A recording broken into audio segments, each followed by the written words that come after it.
आप साइंस शुरू किए फिजिक्स में, तो हम तरंग गति तक देख लिए थे। चलिए ध्वनि शुरू करते हैं। तो ध्वनि तरंगे कैसी तरंगे होती हैं? अनुदैर्ध्य तरंगे। और आवृत्ति के आधार पर ये 3 प्रकार की होती हैं। एक होती है श्रव्य तरंगे, और एक अपश्रव्य, और एक पराश्रव्य। तो ये सब भी प्रश्न बनते हैं कि श्रव्य तरंगे कितना हर्ट्ज होता है। 20 हर्ट्ज से 20,000 हर्ट्ज तक की तरंगे जो होती हैं वो श्रव्य तरंगे होती हैं, मतलब इसको हम सुन सकते हैं।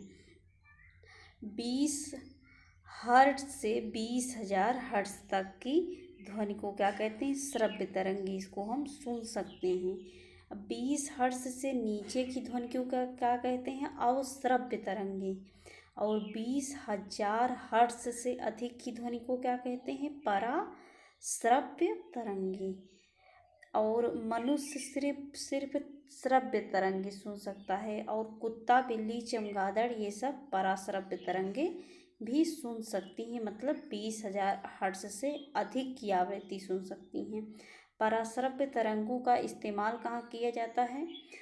संकेत भेजने, समुद्र की गहराई में गठिया रोग और मस्तिष्क का ट्यूमर पता करने में। सोनार में कौन सी तरंग होती है? पराश्रव्य तरंग ही होती है। और ध्वनि की चाल जो है निर्भर करती है प्रत्यास्थता एवं घनत्व पर।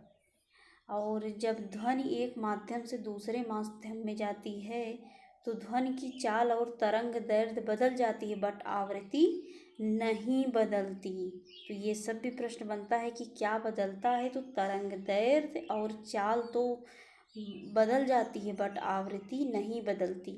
विभिन्न माध्यमों में ध्वनि की चाल भिन्न भिन्न होती है। और एक पूर्णतः दृढ़ क्षण में ध्वनि वेग अनंत होता है। तो ये प्रश्न भी बना है कि एक पूर्णतः दृढ़ क्षण में ध्वनि वेग कितना होता है? तो कोई सीमा नहीं है, अनंत। ध्वनि की चाल का मान सबसे अधिक किसमें होता है? ठोस में। ध्वनि का गमन निर्वात में नहीं हो सकता। प्रकाश निर्वात में हो सकता है, बट ध्वनि नहीं। हल्की गैस में ध्वनि की चाल भारी गैस से अधिक होती है, ये तो समझ में आता है। और आर्द्रता बढ़ाने पर ध्वनि की चाल बढ़ जाती है। मोस्ट इम्पॉर्टेंट, आर्द्रता बढ़ाने पर ध्वनि की चाल जो है बढ़ जाती है कम घनत्व के कारण। किस कारण? कम घनत्व के कारण। माध्यम का ताप बढ़ने पर ध्वनि की चाल बढ़ जाती है। माध्यम का जब ताप बढ़ाएंगे तब भी ध्वनि का वेग जो है बढ़ जाएगा। वायु में 1 डिग्री सेंटीग्रेड ताप बढ़ाने पर चाल कितनी बढ़ती है? 0.61 मीटर प्रति सेकेंड की रफ्तार से बढ़ जाती है। दाब के मान में वृद्धि या कमी होने पर गैस में ध्वनि की चाल नहीं बदलती, अपरिवर्तित। मतलब दाब के मान में वृद्धि करें या कमी करें, गैस की ध्वनि की चाल में कोई परिवर्तन नहीं आएगा।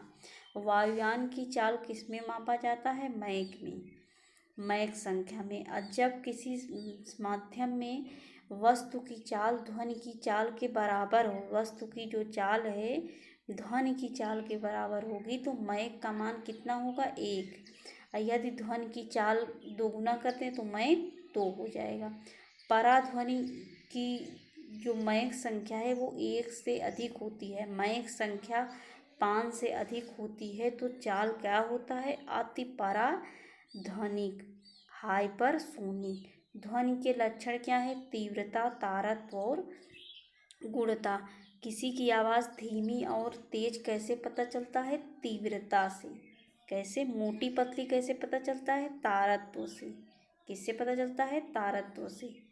और तीव्रता और तारत्व में मतलब कितना तेज है और मोटी पतली, ये अंतर कौन करता है? ये गुणता करता है। ध्वनि का तारत्व किस पर निर्भर करता है? आवृत्ति पर।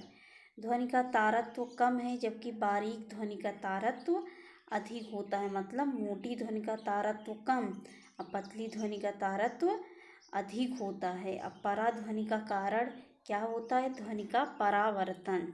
क्या होता है? ध्वनि का परावर्तन। किसी भी ध्वनि का प्रभाव हमारे कानों पर 1/10 सेकेंड तक होता है। प्रतिध्वनि कहते क्या क्या किसे कहते हैं? सुनाई देने के लिए श्रोता एवं परावर्तक सतह के बीच की न्यूनतम दूरी को पराध्वनि कहते हैं। 16.6 मीटर लगभग होती है। पराध्वनि सुनाई देने के लिए, फिर से देखिए, पराध्वनि सुनाई देने के लिए श्रोता और परावर्तक सतह के बीच की न्यूनतम दूरी कितनी होनी चाहिए? 16.6 मीटर लगभग। सिनेमा हॉल की दीवारों पर थर्मोकोल का प्रयोग किया जाता है। किसके बचाव के लिए? अनुरणन के बचाव के लिए। संगीत के कारण खिड़की का जो टूट जाता है और सैनिकों के एक ताल में परेड करने से पुल का टूटना, ये सब आता है कि क्या कारण है? तो अनुनाद के कारण। रेडियो के कार्य करने का सिद्धांत विद्युत चुम्बकीय अनुनाद पर ये काम करता है। दिन की अपेक्षा रात में ध्वनि ज़्यादा सुनाई देती है। किसके कारण? अपवर्तन के कारण। बंद कमरों में ध्वनि का सुनाई देना ध्वनि का विवर्तन होता है।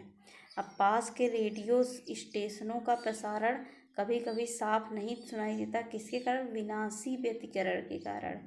समुद्र में नीरव क्षेत्र साइलेंट जोन का होना क्या है? विनाशी व्यतिकरण। अब देखिए प्रकाश क्या है? स्वयं के प्रकाश से जो प्रकाशित होती है उसे प्रदीप्त, और जो स्वयं के प्रकाश से प्रकाशित नहीं होती उसे अप्रदीप्त। प्रकाश विकिरण की प्रकृति तरंग एवं कण दोनों के समान होती है। प्रकाश तरंग अनुप्रस्थ तरंग, ध्वनि तरंग अनुदैर्ध्य। प्रकाश की चाल का मापन रोमन ने सर्वप्रथम किया था। भिन्न भिन्न माध्यमों में चाल की गति भिन्न भिन्न होती है।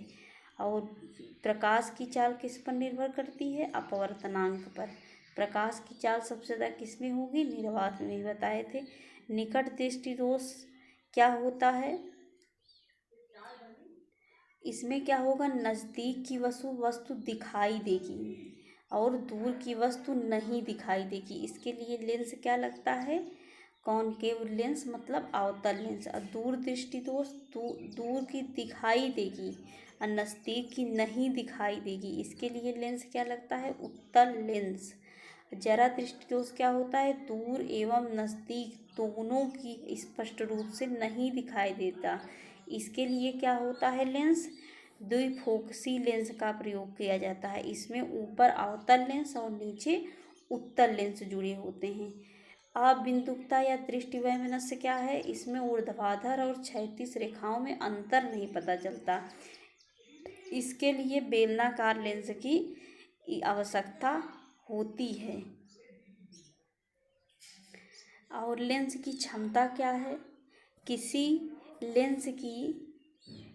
लेंस की फोकस दूरी का व्युत्क्रम लेंस की क्षमता कहलाता है। इसका मात्रक डायोप्टर। धूप के चश्मे की क्षमता 0 डायोप्टर होती है। और उत्तल लेंस की क्षमता धनात्मक, जबकि अवतल की ऋणात्मक होती है। दर्पण की बात करें तो उत्तल दर्पण का प्रयोग ड्राइवर के बगल सड़क पर देखने के लिए जो लगा जाता है वो उत्तल लेंस। अवतल लेंस सोलर कुकर, गाड़ियों के हेडलाइट, सर्च लाइट, दाढ़ी बनाने के लिए, इस सब में अवतल लेंस का प्रयोग किया। चिकित्सा में कान नाक की जो जांच करते हैं उसमें भी अवतल लेंस, यही पूछा जाता है कि किस में कौन सा लेंस लगता है। वाहनों की हेडलाइट में परवलयाकार दर्पण का प्रयोग होता है। समतल दर्पण क्या है? जब दो समतल दर्पण समांतर स्थिति में हो तो इनके बीच रखी वस्तु के प्रतिबिंब की संख्या क्या होगी? अनंत होगी। जब दो समतल दर्पण लंबवत रखा हो, तो उनके बीच की दूरी प्रतिबिंब की संख्या 3 होगी। 1.5 मीटर लंबे व्यक्ति को अपना दिखाने के लिए न्यूनतम लंबाई कितनी होगी? 0.75, मतलब आधी। समतल दर्पण में प्रतिबिंब देखने के लिए दर्पण की लंबाई वस्तु की लंबाई से कम से कम आधी होनी चाहिए। रंग देखिए, रंग के प्राथमिक रंग लाल, हरा, नीला होता है। प्रकाश का रंग निर्भर करता है तरंग दैर्ध्य पर। सबसे ज़्यादा तरंग दैर्ध्य किसकी होगी? लाल की, या सबसे कम बैंगनी की। जब जब प्रकाश के लाल, हरा, नीला को समान अनुपात में मिला देंगे तो हमको क्या मिलेगा? सफ़ेद। प्रिज्म से गुजरने पर सबसे अधिक विचलन किसका होता है? बैंगनी का। किसी अपारदर्शी वस्तु का रंग उस रंग के कारण होता है जिसे वह परिवर्तित करता है। मतलब किसी अपारदर्शी, जिसे आर पार नहीं देखा जा सकता, वस्तु का रंग उसके रंग के कारण होता है जिसे वह परिवर्तित करता है। हरे पत्तों वाला पौधा लाल प्रकाश में देखने पर हमें क्या होगा? काला दिखाई देगा। यदि किसी पीली वस्तु को लाल में देखा जाए तो वह कैसी दिखाई देगी? काली। इंद्रधनुष में रंग कितने होते हैं? 7। इंद्रधनुष में किनारे किनारे क्या होता है? बैंगनी और लाल।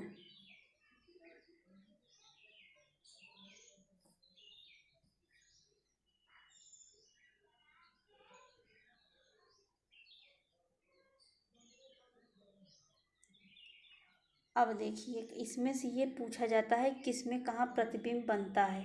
उत्तल दर्पण में प्रतिबिंब कहाँ बनता है? सदैव वस्तु से छोटा, आभासी और सीधा। मतलब छोटा, आभासी और सीधा। समतल दर्पण में प्रतिबिंब वस्तु के बराबर, आभासी और पार्श्व उल्टा। इसमें सीधा, इसमें उल्टा। इसमें भी आभासी, इसमें भी आभासी। इसमें वस्तु से छोटा बनेगा तो इसमें वस्तु के बराबर बनेगा समतल में। किसी दर्पण का प्रयोग वस्तु के आवाधित, आभासी एवं सीधा प्रतिबिंब प्राप्त करने के लिए किया जाता है। किसका प्रयोग? अवतल दर्पण में। अवतल लेंस से बनने वाला प्रतिबिंब सदैव क्या होगा?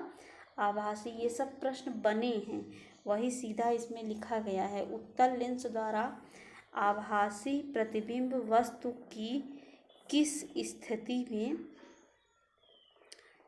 ये कट गया है,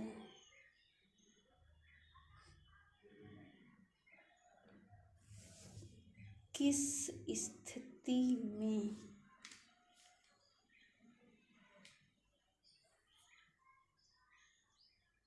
चलिए अब देखिए, दैनिक जीवन में होने वाली जो घटनाएं होती हैं, तो जैसे तारों का टिमटिमाना, जल से भरे पात्र में सिक्के का उठ जाना, ये क्या है? अपवर्तन के कारण।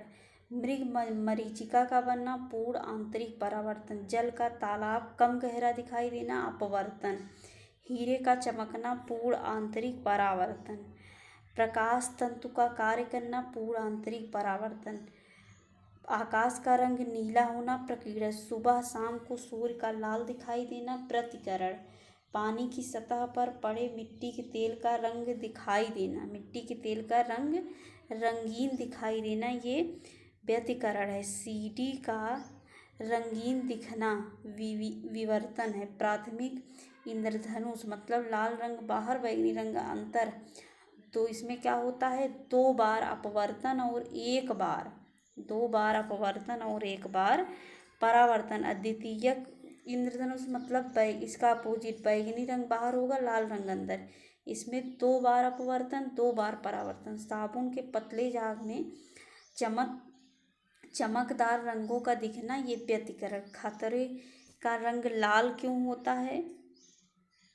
क्योंकि लाल रंग का प्रकीर्णन सबसे कम होता है। कांच में आई दरार का कारण क्या होता है? पूर्ण आंतरिक परावर्तन। जल में पड़ी हुई परखनेली चमकीली दिखाई देना, पूर्ण आंतरिक परावर्तन। कालिख से पोता जल कांच, कालिख से पोता गोला जल में चमकना, पूर्ण आंतरिक परावर्तन। अब देखिए कि इसमें दिया गया है, समतल दर्पण का प्रयोग श्रृंगार दर्पण के रूप में किया जाता है, और उत्तल लेंस का प्रयोग अभी सब ये सब करा दिए हैं कि फिल्म प्रोजेक्ट तथा दूर दृष्टि दोष वाले चश्मे में किया जाता है। अवतल लेंस का प्रयोग गैलीलियो दूरदर्शी की नेत्रिका तथा निकट दृष्टि दोष वाले व्यक्ति के चश्मे के लिए। समान फोकस दूरी वाले अवतल एवं उत्तल लेंस को जोड़ने पर फोकस दूरी अनंत एवं क्षमता शून्य हो जाती है। सूर्य का प्रकाश जब प्रिज्म से गुजरता है तो अपवर्तन के पश्चात विभिन्न रंगों में ये बट जाता है। और इसका विबग्योर ट्रिक है याद करने का। बैंगनी रंग का विचलन सबसे अधिक और लाल रंग का विचलन सबसे कम। कांच में किस रंग की प्रकाश की गति सबसे कम होती है? तो बैंगनी का गति सबसे कम होगा। धूप के छाते की ऊपर की सतह किस रंग की होनी चाहिए? सफ़ेद। कांच में किस रंग के प्रकाश की गति सबसे कम होती है? बैंगनी। टैकीयान से क्या तात्पर्य है? ऐसी काल्पनिक कण जिसकी गति प्रकाश से तीव्र हो। ऐसी काल्पनिक कण जिसकी गति प्रकाश से तीव्र हो उसे कहते हैं टैकीयान। इंद्रधनुष के मध्य में कौन सा रंग होता है? हरा। दोपहर 12 बजे इंद्रधनुष नहीं दिखाई देता।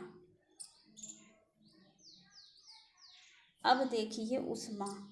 -40 डिग्री सेल्सियस एवं फ़ारेनहाइट पैमानों का तापमान समान होता है। तो ये पूछा जाता है कि सेल्सियस और फ़ारेनहाइट कितने पर समान होता है? तो -40 डिग्री सेंटीग्रेड पर। ताप का एसआई मात्रक केल्विन। 0 केल्विन या -273.15 डिग्री सेंटीग्रेड को परम शून्य ताप कहते हैं। 0 केल्विन कहिए चाहे -273.15 सेंटीग्रेड को क्या कहते हैं? परम शून्य ताप। इस तापमान पर पदार्थ के अणुओं की गति की लगभग क्या होती है? शून्य होती है। अब केल्विन में व्यक्त ताप को परम ताप कहते हैं। स्वस्थ मानव शरीर का तापमान 37 सेल्सियस पैमाने पर, केल्विन में 310, फ़ारेनहाइट में 98.6। तो ये तीनों याद रखिए। सेल्सियस पर 37, केल्विन पर 310, फ़ारेनहाइट पर 98.6। तापमान का मापन थर्मामीटर से किया जाता है। केल्विन पैमाने पर परम शून्य ताप का मान होता है 0 केल्विन। रंगीन कपड़े ऊष्मा का अवशोषण करते हैं अधिक, श्वेत कपड़े ऊष्मा का अवशोषण करते हैं कम। अब कोई पिंड ऊष्मा का सबसे कम अवशोषण करता है जब वह श्वेत और चिकना हो। एक श्वेत तथा चिकनी सतह कैसी होती है? ऊष्मा की खराब अवशोषक और अच्छी परावर्तक। कोई पिंड ऊष्मा का सबसे अधिक अवशोषण करता है जब वह हो काला और खुरदुरा। धूप से बचने के लिए ऊपर उजला और नीचे काला का प्रयोग किया जाता है। काली वस्तुओं के लिए अवशोषक क्षमता उत्सर्जन क्षमता होती है क्या? अधिक। एक काली एवं खुरदरी सतह कैसी होती है? ऊष्मीय विकिरण की अच्छी अवशोषक एवं बुरा परावर्तक। उल्टा हो गया। अच्छे उत्सर्जक अच्छे अवशोषक होते हैं। ये किसका नियम है? किरचॉफ का नियम है। और जो वस्तु अपने पृष्ठ पर आपतित संपूर्ण विकिरण को पूर्णतः अवशोषित कर लेती है उसे क्या कहते हैं? कृष्ण पिंड, ब्लैक बॉडी। बादलों वाली रात स्वच्छ आकाश वाली रात की अपेक्षा गर्म होती है। क्यों? क्योंकि बादल ऊष्मा के बुरे अवशोषक होने के कारण पृथ्वी से विकिरित ऊर्जा को परावर्तित कर देते हैं। शीतकाल में कपड़े हमें गर्म रखते हैं। क्यों? क्योंकि उस शरीर की ऊष्मा बाहर जाने से रोकता है। ऊष्मा संचरण की तिथियां चालन, संवहन और विकिरण। ठोस में ऊष्मा का संचारण किस विधि में होता है? चालन विधि द्वारा। गैसों एवं द्रवों में ऊष्मा का संचारण कैसे होता है? संवहन में। सूर्य एवं पृथ्वी तक ऊष्मा का स्थानांतरण विकिरण द्वारा। जल की विशिष्ट ऊष्मा का मान 1 कैलोरी प्रति ग्राम। बंद कमरे में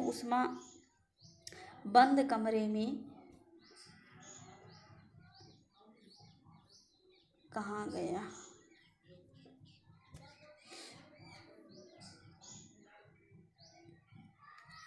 बंद कमरे में बिजली का पंखा चलाने से कमरे की वायु क्या होगी? गर्म।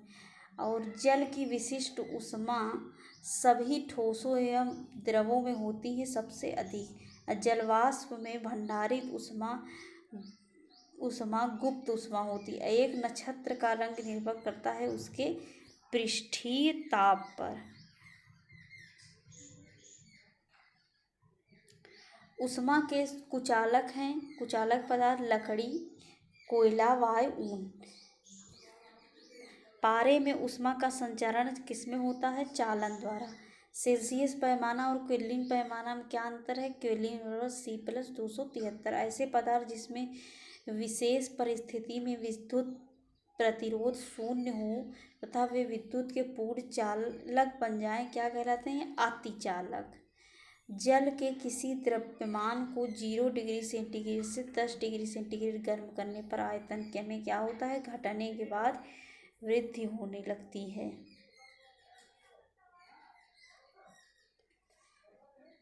रेफ्रिजरेटर थर्मोस्टेट का क्या काम है?